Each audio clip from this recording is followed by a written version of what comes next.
What is going on, everybody? It is the Icebreaker here, back with some more hockey content, another video to get into here. So in the last video, I gave you one player who I believe is the most overpaid on each NHL team. So naturally, for this video, I'm going to give you guys a player on each team that I believe is the most underpaid for that said franchise. I'm hoping when it's all said and done, this video is going to be a little bit shorter than the overpaid one, because I feel like it's a little bit easier to justify why guys are underpaid and in comparison to why guys are overpaid. So without further ado, let's get right into this video. We're kicking things off with the Anaheim Ducks, of course, in alphabetical order. So for the Anaheim Ducks, the most underpaid player on that team is Troy Terry, in my opinion. He's coming off an amazing breakout season, 37 goals, 67 points in 75 games.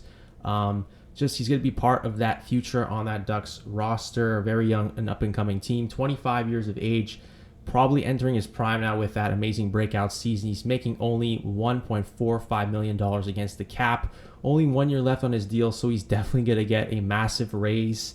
And yeah, he is going to have a bright future, and I think if he can continue this upward trajectory and can replicate that season, he is going to be a star in the making. Next, for the Arizona Coyotes, the player that I believe is the most underpaid is Jakob Chychrun. He is a top four defenseman in my opinion. Even though he is on a bad Arizona Coyotes team, he is definitely one of the more underrated defensemen in the league. You know, just 2 years ago, I believe he was like top 10 in Norris voting. He had an amazing year.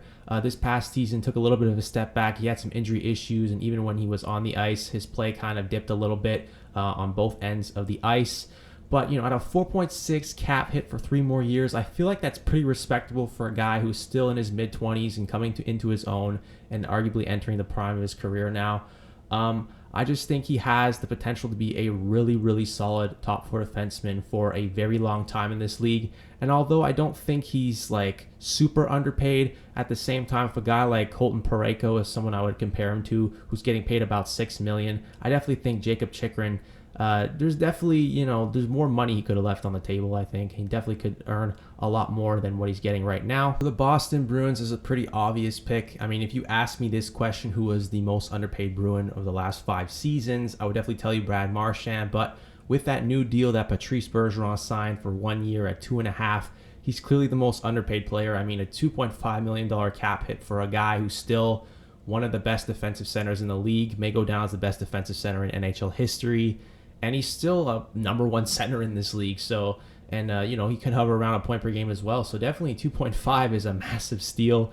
And he definitely left a ton of money on the table. But obviously with his age and just, I think he wants to win and he wants to remain in Boston. So, they locked him up to a shorter deal and less money, but still very underpaid, especially for someone of his caliber. For the most underpaid player on the Buffalo Sabres, I mean, it just has to be Tage Thompson based on the season he is coming off of. 24 years of age, 68 points, 38 goals in 78 games. Just a massive breakout season for him. This is something that I don't think a lot of people expected, especially the previous year. He only had 14 points in 38 games, but this is pretty crazy breakout story for a guy like him. He was a high draft pick, a late first round pick, and a lot of people thought he was nothing more than a bottom 6 forward. But now looking at him and just with the trajectory of the Sabres and where they're going, he looks like they're legit number 1 center, and now getting paid $1.4 million for another season. This is definitely a massive steal at the moment, and he's definitely going to get a lot more money, similar to Troy Terry. Potentially a star in the making. We'll see. For the Calgary Flames, the player that I believe is the most underpaid is Elias Lindholm at $4.85 million a season for still 2 more years. A guy in the prime of his career. He is a for sure number 1 center in this league, one of the better defensive centers in the league. I believe he was a Selke nominee if I'm not mistaken. So he definitely is just a complete 2-way centerman and also can provide a ton of offense. He's coming off a season where he was a point per game player. Coming off a career year, obviously, but at the same time, he definitely has that offense. And even if he takes a step back next season, I still believe he should be no less than like a 70-point player, especially playing with a guy like Jonathan Huberdeau who could feed him the puck. He could potentially have another 40-plus goal season in the books. So, Lindholm definitely underpaid, getting paid under $5 million for a perennial, top-line center. Definitely a massive steal at the moment. The Carolina Hurricanes, I believe Jacob Slavin is their most underpaid player. $5.3 million with 3 years remaining Obviously, we know that Jacob Slavin is probably the best defensive defenseman in the league. Just one of the more all-around defensemen in the league, honestly, because he can produce a little bit of points. I believe he's coming off roughly a 40-point season. So obviously, we know that there is some offense in there, but obviously, he's mainly known for his defensive play and he's just terrific in that end. So yeah, definitely an underpaid guy. He is a legit top pair defenseman, number one defenseman. I don't think he's overpaid by a ton, but definitely he could be someone who could be sniffing in the $6.5 to $7 million range legitimately. The Chicago Blackhawks, I kind of copped out here. I mean, there's going to be a few teams here where I have nobody, but for the Blackhawks, there was really nobody I could find that I considered to be underpaid whatsoever. In fact, most of the guys on the roster I would consider more so overpaid, although they do have a lot of younger guys who are getting paid, league minimum and less than $1 million. But for their bigger names like Seth Jones, Taves, and Tyler Johnson even, those are guys who are definitely getting more than, what they should be getting. And I guess the closest I could come to being underpaid would be Andreas Athanasiou and Max Domi, who are each getting paid $3 million. But at the same time, I feel like that's right around what they should be making anyway. So for the Blackhawks, couldn't really find anyone that I considered as legitimately being underpaid. Captain Obvious here, the Colorado Avalanche, Nathan MacKinnon, clearly their most underpaid player. He does only have a year left on his deal, but at $6.3 million, I mean, that's definitely a huge, massive bargain of a contract. He is a top 3 player in the NHL, in my opinion. Just a dynamic superstar caliber centerman who can give you, I mean, if he's healthy, he can give you 100-plus points on any given season. He just needs to stay healthy. So, yeah, $6.3 million cap hit. This guy's definitely worth $10 to $11 million, even more than that. He's just that type of player, simply put. The Columbus Blue Jackets is another team that I really struggle to find anybody that's getting significantly underpaid. All their top guys are getting pretty big money, and I don't see them as significantly underpaid. There's a few guys that could, argue that are maybe slightly overpaid, like a Gustav Nyquist or Jacob Voracek. Yeah, but apart from that, maybe the most underpaid guy, maybe Vladislav Gavrikov at $2.8 million a year, but at the same time, I feel like that's not super much. That's not that much of an underpayment, in my opinion. I mean, he is coming off a great season, so you could argue that maybe he's worth a little bit more, but overall, there's really no one on Columbus that I feel like is significantly underpaid at this point. The Dallas Stars, I believe Roope Hintz is the most underpaid player. 72 points in 80 games this past season. He is a legit number one centerman. You can also throw him on the wing. I mean, him and Pavelski, either one of them can play center on that top line. But in Roope Hintz's case, he's just a terrific two-way player all around, just a great guy, great offensive guy, 37 goals this past season, $3.15 million against the cap for one more season. Definitely going to get a huge pay raise, but obviously with the Stars still not quite signed Jason Robertson yet, and they just have a ton of cap issues, especially with guys like Jamie Benn and Tyler Seguin getting paid a lot of money. It's going to be tough to fit all that in, but for Roope Hintz's case, definitely underpaid based on the player that he is right now. For the Detroit Red Wings, my pick for the most underpaid player is Tyler Bertuzzi at $4.75 million for one more season. Yes, he is going to have only one more year on that contract, and he is going to get a lot more money, in my opinion. Just looking at the past few seasons, 62 points in 68 games this past year with 30 goals. He has struggled to stay healthy a little bit. The year before, only 9 games, but he had 7 points. This is a guy who could put up close to a point per game like he's proven the past couple of seasons, although the year before was a bit of a small sample size. But anyway, this is a guy who could put up 30 goals, 60 to 70 points if he is fully healthy as well. I just think he definitely could command a lot more money than a shade under $5 million. If he hits the open market, I could legitimately see him being a 6.5 to 7, maybe even higher than a $7 million player. I really think he has that type of value, honestly. For the Edmonton Oilers, my most underpaid player is Evander Kane. Obviously, with all these sort of off-ice issues that he had, I don't think he was going to command much more money for anywhere else he wanted to go. But for coming back with the Oilers, it was just a perfect fit. He was playing at near a point-per-game pace. He is a guy in a full season playing alongside Connor McDavid and Leon Draisaitl. He definitely could be a 40-goal scorer, in my opinion. So a 4-year deal, over $5 million. I just think this is a hell of a contract for the Oilers. And yeah, he's definitely a guy who could be worth north of 7 just based on the production he put up this past season and what he likely will produce in the coming year. For the Florida Panthers, again, it's another team that I couldn't really find anyone that was underpaid. A lot of their guys are getting paid pretty fair dollar value, in my opinion. I mean, if I looked at one guy, I guess it would be like Carter Verhaeghe, but he's getting paid roughly $4 million, and I don't think he really commands much more than that. He is a 50-point player, so if he is in the $5 million range, I don't really consider that a significant underpay. So for Florida overall, just nobody really that's overly underpaid, in my opinion. The Los Angeles Kings, I believe Trevor Moore is the most underpaid player. He's coming off a great season, basically a breakout year, the best season of his career by far. 17 goals, 48 points in 81 games. Definitely had a breakout year at 27 years old, but especially if he can sustain this type of production into next season and be a 45 plus point player. Maybe he can even get to like 55, 60 points potentially. We'll see. But for Trevor Moore at this stage of his career, if he continues that upward trajectory and continues to produce the way he did last year, a 1.875 cap hit is definitely a massive bargain. For the Minnesota Wild, it looks like Ryan Hartman's definitely underpaid here. $1.7 million for the next 2 seasons. Although he's kind of been sort of a consistent bottom 6 forward for his entire career. This past season, all 82 games he played, 34 goals, 65 points. That's definitely worth more than $1.7 million. Now, can he replicate this season and have another 60-plus point season playing as the #1 center on the Wild? That remains to be seen, obviously. But if he can sustain that type of production, he's a guy who could definitely produce or get more than like $4.5, even $5 million. He's a very solid all-around player, and if he has that kind of production, has another 30-goal season, again, another contract that looks like a steal. For the Montreal Canadiens, this is a bit of a tougher one as well, but I do believe that Rem Pitlick technically is the most underpaid player. 1.1 cap hit for the next 2 seasons. I definitely think, that's definitely a bit of a steal in my opinion, because I know he's getting paid 4th line money, and on all likelihood, he's probably going to be playing on the 4th line for the Habs. I personally don't think he is a 4th line player. I believe he's a little bit more. You can argue he's only a bottom 6 player, but I definitely think he has potential to be a very solid 3rd liner and can be a guy who can put up about 40 points.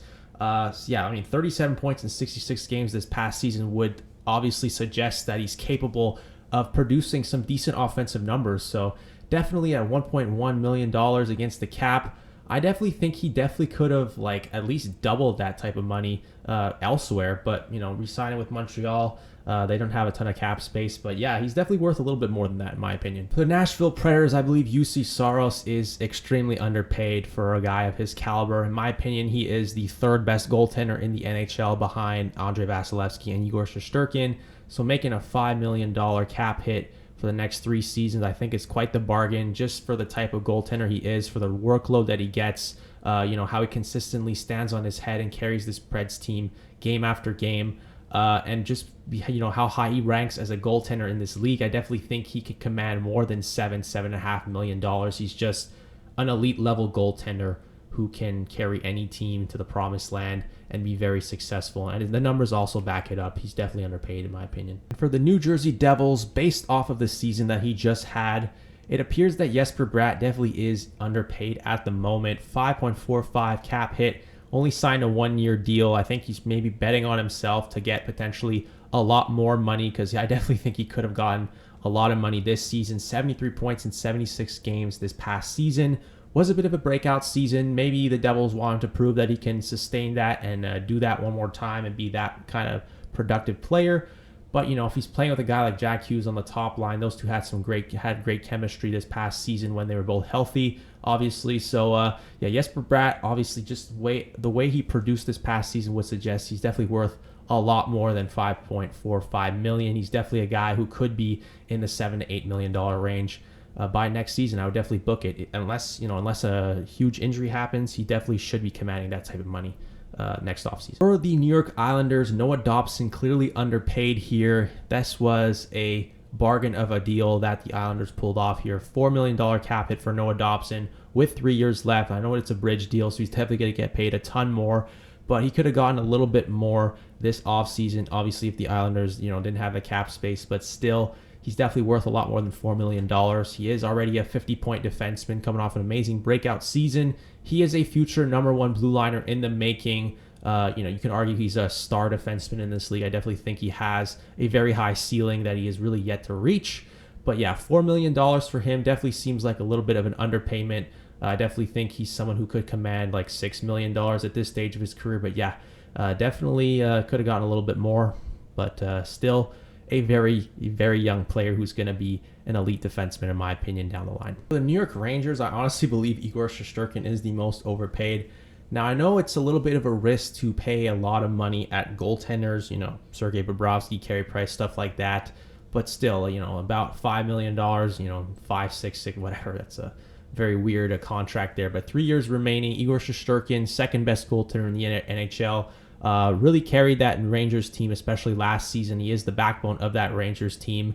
Kind of just what Lundqvist was, the past 10 plus years before Igor honestly took over as the starter there.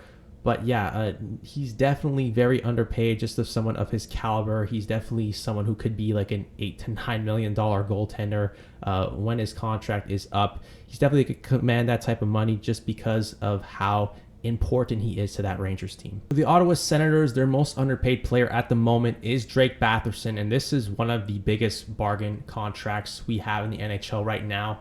Guy is getting paid less than $5 million for another 5 seasons, and he's coming off a breakout season, although he was a little bit injured, only played 46 games, but had 44 points, so he was a near point per game player. And it sucks he got hurt. We didn't get to see him, play a full season. He could have been a guy who put up about 75 to 80 points and truly break out. But still, we know that he's capable. We know the offense is there. And especially next season with the lethal top 6 that the Senators are projected to have, Drake Batherson's definitely going to be a big part of that. And he is going to put up a ton of points. And this contract is only going to get more and more of a bargain as it continues. For the Flyers, there really wasn't anyone that was underpaid. I feel like a lot of their guys, especially their forwards, are quite overpaid at their stages of their careers. But yeah, I'm not even going to bother listing honorable mentions. I really genuinely think that no one on the Flyers is getting less than what they should be getting. For the Pittsburgh Penguins, my pick for the most underpaid player is Tristan Jarry, the #1 goaltender for the Pittsburgh Penguins. $3.5 million cap hit for one more season. I just think he is a very solid goaltender. He's coming off a .919 save percentage type of season. Just a great goaltender. Probably you can argue he's top 10 in the league. I think it's pretty safe to say he probably is. Usually the playoffs is where he kind of struggles a little bit. I know the previous year playoffs and that 2021 playoffs against the Islanders, he really struggled. But overall, Tristan Jarry is still a very good goaltender. And 3.5 is definitely a little bit lower than what he probably could command. I think he could be easily a $5 to $6 million goaltender in my opinion. For the San Jose Sharks, again, it's another one that's we're kind of going off of one amazing season here, but Timo Meier, $6 million cap hit for one more season, 76 points in 77 games, basically a point per game player, 35 goals. He had another really good season with the 66 points, 30 goals in 78 games in 18-19. But yeah, just based on the player that he is, he finally kind of had that amazing bounce back and breakout season. And hopefully that continues into next season, because if so, he's definitely going to get a little bit more than $6 million, I would say. I definitely think he's capable of being roughly an $8 million player. We'll see if the Sharks want to, commit to him long term, and if he's part of their long term plans in this rebuild phase. But yeah, Timo Meier at this stage, just based off the year he had, he's definitely a little bit underpaid, I would say. The Seattle Kraken, I couldn't really find anybody that's underpaid. Seattle's a really weird team. Even when I did the overpaid video, I really struggled to find anyone that was significantly overpaid, and it's the same thing for underpaid. I feel like everyone on the Seattle Kraken's roster are getting pretty fair value contracts. A lot of their top guys are getting in the $5 million range, and honestly, they kind of deserve that. Even, I guess, Andre Burakovsky at 5.5. He's coming off a 61-point season, but that's not really too far off, if far off at all, really. There's really nobody here that is getting significantly less than what they should be, honestly. Seattle, I think, has a lot of good contracts at the moment. For the St. Louis Blues, my most underpaid player is Jordan Kyrou. $2.8 million cap hit for one more season before that massive extension kicks in. He's definitely worth roughly that $8 million cap hit that he's going to be getting. But as of right now, he still is under this amazing contract with $2.8 million. And for a guy who's coming off a 75-point season in 74 games, so over a point per game, definitely a massive steal. But now he's definitely going to get those big bucks. But at the moment, this is quite a bargain of a deal, I would say. For the Tampa Bay Lightning, there was really nobody that I feel is like significantly underpaid. A lot of their guys I feel like are going to be overpaid these next few years. I mean, you look at, what's this guy, Nick Paul, like almost over $3 million. I definitely think that was a little bit much, although he is roughly a third liner, but I'm not really a fan of that huge, massive contract. And the Sergachev and Chernak extensions kicking in, I feel like that's a lot of money. Even the Cirelli one, over $6 million, I feel like it could have been a little bit lower. So there's more overpaid guys on Tampa than underpaid, to be honest. And maybe I guess a fair value right now, and maybe Corey Perry, even though he is 37, $1 million against the cap for a guy who's coming off a 40-point season. You could consider that to be somewhat underpaid, but considering his age, I definitely wouldn't like to have a high cap hit contract on him. So for Tampa, really nobody that's underpaid. For the Toronto Maple Leafs, I definitely think Michael Bunting is clearly the most underpaid guy. He's on the final year of his $950,000 deal. Just the year he had, he's coming off a 60-point technical rookie season there.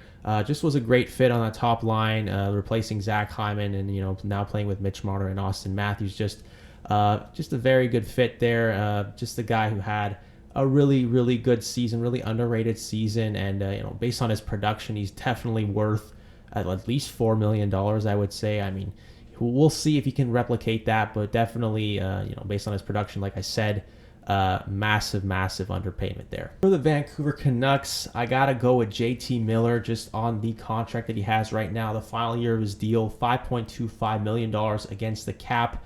And even with that new extension that he signed, I would like to mention the $8 million. You could argue that he was slightly underpaid even with the extension. I mean, this is a guy who damn near put up 100 points this past season. Really was the main offensive driver on that Canucks team. Definitely carried them offensively, I would say, for the most part. Big reason why they nearly made the playoffs. I know they were a much better team under Bruce Boudreau as a whole, but JT Miller was definitely a massive reason why. He's just a phenomenal two-way forward and, an elite offensive player, obviously, right? So definitely, even the extension, it's a little bit of an underpayment in my opinion, but most certainly the deal he's on now, huge underpayment in my opinion. For the Vegas Golden Knights, this was really an obvious one here. Chandler Stevenson getting paid just under $3 million for 2 more seasons. He's kind of found a fit these past couple of years. I feel like he's been fairly productive. This is a guy who can play center or wing. He's given, more of a top line role, especially this past season with the plethora of injuries. But I definitely think he has that offense still there. He's coming off a 60-point season roughly. He's definitely a guy who's getting paid a lot less than what he should be getting paid. I definitely think he is someone who can command about $5 million against the cap, but obviously with the cap situation and the issues that Vegas has, might be tough for them to lock him up after these 2 years. We'll see how they manage that, but at the moment, just based off his production, he's definitely getting paid a lot less than what he should be. For the Washington Capitals, I don't really see anybody here that's significantly underpaid in my opinion. I feel like everyone, if not getting overpaid, they're getting pretty fair value deals in my opinion. I guess Nick Jensen was someone I considered putting in this spot, $2.5 million against the cap. Honestly, think he's a very underrated, solid top 4 defenseman, but even then, I don't think he's getting underpaid by that much. He's not really much of an offensive producer, but for Washington, pretty fair value contracts they have, so not really a ton of guys who are getting underpaid here at all. And lastly, for the Winnipeg Jets, ending off with a pretty obvious one, Mark Scheifele, 2 years left on his deal at $6.125 million. There's really nothing else to say other than the fact that he is a elite, top line center. He is a point per game player, and those type of guys definitely get quite a bit more than $6 million. He's definitely a guy who could command, about $8 million, I would say, in my opinion, 8.5 even. I definitely think he is that caliber of offensive player. Just a really talented guy overall. And with that is going to wrap up this video of picking a player that I believe is the most underpaid on each NHL team. So let me know in the comments section what you think about my list and all these picks here. If you agree with them or if you disagree, either way, let me know some of your underpaid guys, some honorable mentions that maybe I did not give a shout out to. So yeah, anyways, thank you guys so much for watching this video. I had a blast doing this. It was a lot of fun. Really enjoyed researching this. And like always, I will talk to you in the next video. I'll see you guys later.